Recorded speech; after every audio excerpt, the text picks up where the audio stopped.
اگر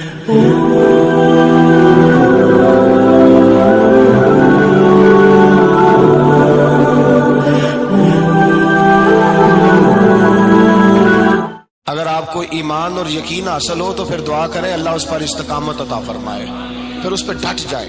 نبی پاک صلی اللہ علیہ وسلم نے فرمایا میں اس بات کا خوف نہیں کرتا کہ میری امت کمزور ہو جائے گی، اس بات کا ڈر نہیں کہ پیسے ختم ہو جائیں گے، نہ یہ خوف ہے کہ بھوکی مرے گی۔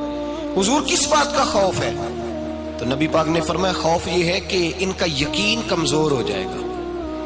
یاد رکھیں اگر اعتبار نہ ہو تو گھر نہیں چلتا، تو اگر اللہ رسول پر یقین کامل نہ ہو تو پھر بندہ مسجد نہیں آ سکتا، پھر اس کا دین نہیں چلتا، پھر اس کے لیے مشکل ہے نماز، پھر اس کے لیے مشکل ہے راہ خدا میں خرچ کرنا۔ میرے نبی پاک نے فرمایا یوں نہ کہا کر کہ یا اللہ چاہے تو دے چاہے تو نہ دے، جب مالک سے مانگ تو کہا کر یا اللہ تجھی سے مانگنا ہے، میں لے کے اٹھوں گا، تو مجھے دے گا۔ فرمایا جتنا تیرا یقین کامل ہوگا اتنا ہی اللہ تجھے جھولی بھر کے عطا فرمائے گا۔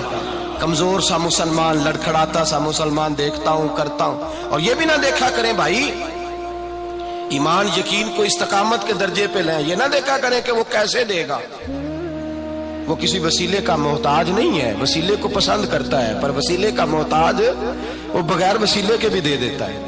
ہر آدمی ماں باپ کے ذریعے پیدا ہوتا ہے، اگر پیدا کرنا چاہے تو جناب عیسیٰ کو بغیر باپ کے پیدا کر دیتا ہے، اگر پیدا کرنا چاہے تو حضرت آدم کو بغیر ماں اور باپ کے پیدا کر دیتا ہے۔ جب یقین رکھیں، یقین قرآن مجید پڑھیے،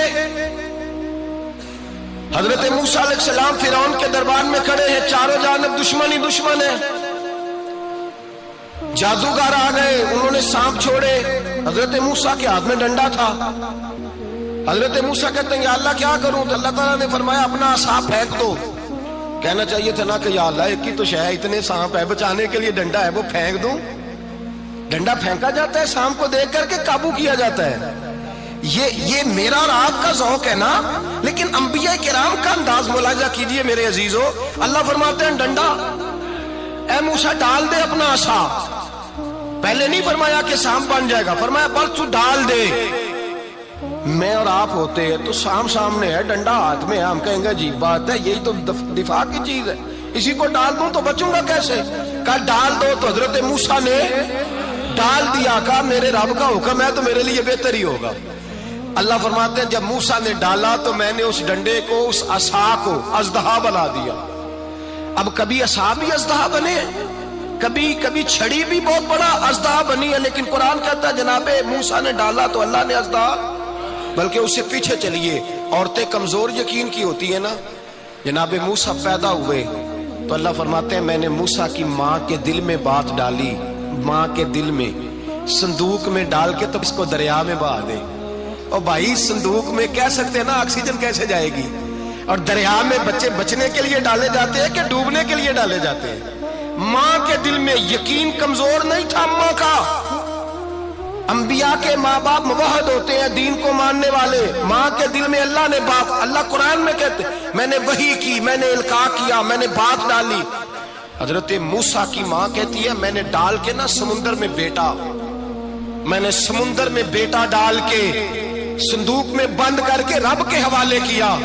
آپ فرماتے ہیں میرے مالک کا بھروسہ کیا تو پھر میرے مالک کا کام دیکھو، کمال دیکھو، میں نے دریا میں ڈالا، اللہ نے فرعون کے گھر میں میرے بیٹے کی پرورش کرا دی۔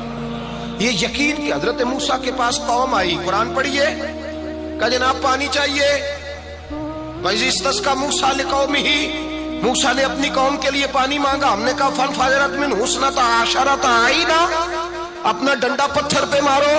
عقل والا آدمی ہوتا تو اڑ جاتا، کہتا یا اللہ پتھروں سے بھی کبھی پانی نکلا ہے؟ اضرب بعصاک الحجر، مارو پتھر پہ ڈنڈا۔ اللہ کے نبی نے منٹ نہیں لگایا، ٹھا کر کے ڈنڈا لگایا، فَانْفَجَرَتْ مِنْهُ اثْنَتَا عَشَرَةَ عَيْنًا۔ اللہ فرماتے ہیں جناب موسیٰ نے ایک عصا مارا، میں نے 12 چشمے جاری کر دیے۔ تو لے تو اللہ کرتا ہے، اللہ کہتا ہے پڑھ نماز روزی دوں گا، کہتا ہے سوچتا ہوں۔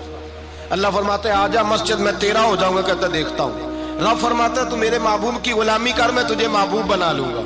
تو کہتا ہے تھوڑا بڑا ہو کے داڑھی رکھنی ہے، ابھی سیانا ہو کے میں ذرا سرٹیفکیٹ لے لوں اسرائیل سے کہ کتنے سالوں کے بعد آئیں گے، پھر شروع کروں گا۔ پروگرام بنا رہا ہے، ابھی تو ارادے میں ہے۔ اللہ کے پیغمبر کا ڈنڈا، اور اس سے زیادہ آگے بات ہو گئی، پیچھے فوج لگی ہوئی ہے فرعون کی، مجمع ہے، ہزاروں لاکھوں کا لشکر لے کے، تلواریں نیزے، فرعون پیچھے، آگے دریا آ گیا۔ حضرت موسیٰ علیہ السلام کھڑے ہیں، اب کدھر جائیں؟ اللہ پاک نے فرمایا مارو ڈنڈا۔ کہاں؟ پانی پہ ڈنڈا مارو۔ اب حضرت موسیٰ علیہ السلام پانی پہ ڈنڈا مارے تو پانی ابھرے گا، اس سے زیادہ کیا ہوگا؟ پہلے پتھر پہ ڈنڈا مروایا تو پانی نکلا، اب پانی پہ ڈنڈا مروایا، فَإِذْ فَرَقْنَا بِكُمُ الْبَحْرَ فَأَنْجَيْنَاكُمْ وَأَغْرَقْنَا آلَ فِرْعَوْنَ۔ اللہ فرماتے ہیں موسیٰ نے پانی پہ ڈنڈا مارا تو میں نے پانی میں رستے بنا دیے۔ ایک جگہ ڈنڈا مارا تو پانی نکل آیا، دوسری جگہ عصا مارا تو پانی خشک ہو گیا، 12 چشمے بن گئے، 12 رستے بن گئے دریا میں سے۔ حضرت موسیٰ علیہ السلام گزر گئے اور اللہ فرماتے ہیں فرعون بھی آیا تو اسے میں نے غرق کر دیا، اور وہ کھڑا دیکھتا ہی رہ گیا کہ بنا کیا ہے۔ جب یقین کامل نصیب ہوتا ہے، اعتماد کی دولت اللہ دیتا ہے، جب انسان کو یہ انشراح صدر ہو جاتا ہے کہ میری نجات خدا کے حکم میں ہے اور رسول اللہ کے قدموں میں ہے، جب اسے یہ انشراح حاصل ہوتا ہے تو پھر نماز کا لطف آتا ہے۔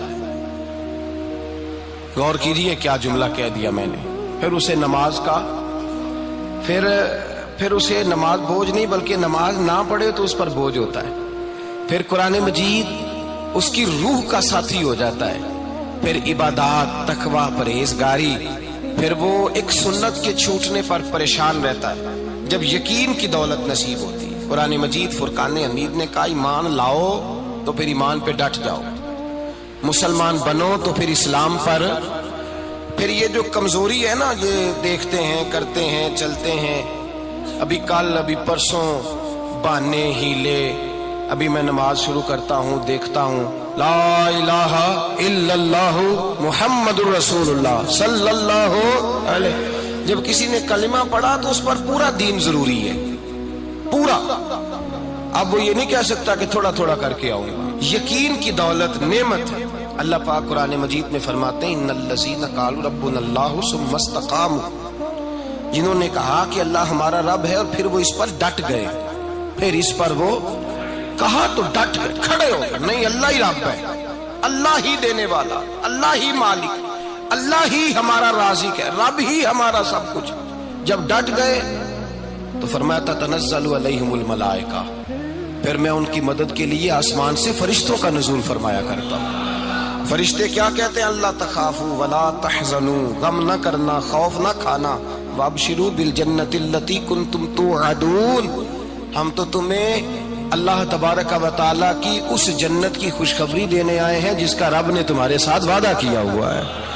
پھر فرشتوں کا نزول ہوتا ہے، لیکن شرط کیا ہے کہ ایمان لائے، اور پھر ایمان پر پھر یہ نہ سوچے کہ وہ کس طرح دے گا، وہ کیسے عطا کرے گا، وہ میری مدد کس طرح کرے گا، نظام کیسے چلے، ڈٹ جائے، کہے میرے اللہ کا حکم ہے تو میں نے حلال ہی کھانا ہے، میرے رب کا حکم ہے تو میں نے تھوڑے پہ گزارا کرنا ہے، میرے مالک کا حکم ہے تو میں نے اپنی جیب دیکھنی یا دوسرے کی نہیں دیکھنی، میرے رب کا حکم ہے تو میں نے اس کی اطاعت میں رہنا۔ جب ڈٹ جائے گا اللہ کے احکامات پر، جب ڈٹ جائے گا تو اللہ فرماتا ہے پھر میں تیری مدد کے لیے فرشتوں کا نزول کروں گا۔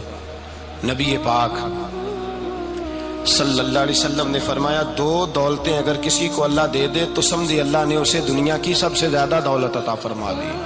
یا رسول اللہ وہ کون کون سی چیزیں ہیں؟ فرمایا ایک جس شخص کو اللہ نے معاف کرنے کی دولت عطا کر دی، جو معاف کرنے لگ گیا، جس کی طبیعت میں درگزر آ گیا، جو معاف کرنے لگا، غلطیاں معاف کرنے لگا، جس کو ایک دولت یہ مل گئی، اور دوسرا میرے مصطفیٰ نے فرمایا جسے اللہ نے یقین کی دولت عطا فرما دی۔